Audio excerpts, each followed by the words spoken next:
لو عايزين تاكلوا طاجن نجريسكو طعمه حلو جدا وكمان خفيف وفي نفس الوقت بسيط وسهل، تحسوا كده ان فيه كذا طعم حلو بجد مش قادرين تميزوا حلاوة الطعم دي جاية منين. هنعمل احلى طاجن نجريسكو هتجربوه، متأكدة ان انتوا مش هتعملوا النجريسكو غير بالطريقة دي، هيعجبكم جدا جدا. معلقة بقى من اي مادة دهنية، حطيت سمنة بلدي وقطعت عليها صدر فرخة كامل كده، ومعلقة من بهارات الفراخ وفلفل اسود، ومش هنحط اي حاجة تانية، الفلفل الاسود نص معلقة بس. هنقلبهم بقى تقليبه خفيفه كده وننزل عليهم ببصله صغيره متقطعه، وبرده هنحط فلفل الوان احمر واصفر واخضر، تقدروا تحطوا فلفل اخضر بس، ودي حاجه حسب الرغبه يعني مش كميه محدده. وبعدين حطيت فص ثوم كبير مفروم و200 جرام من المشروم المعلب، تقدروا تحطوا برده مشروم فريش اكيد هيبقى لذيذ جدا جدا.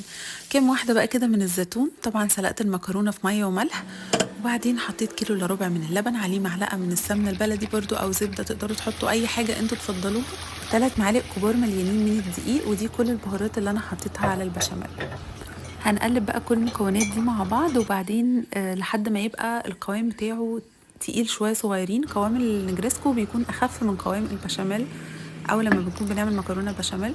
حطيت نص كوبايه من الميه بتاعه سلق المكرونه ونص كوبايه من الكريمه اللباني، والكريمه اساسيه جدا جدا في النجريسكو، بتدي طعم حلو جدا جدا.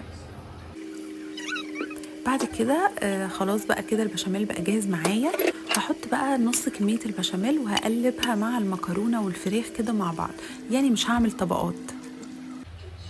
وبعد كده باقي كمية البشاميل، وحطيت بقى جبن وكام كده معلقة من الكريمة اللباني، وهدخلها الفرن على درجة حرارة 180، احطها في الرف اللي تحت شوية، وبعد كده ارفعها تحت الشواية وهتبقى جاهزة معانا.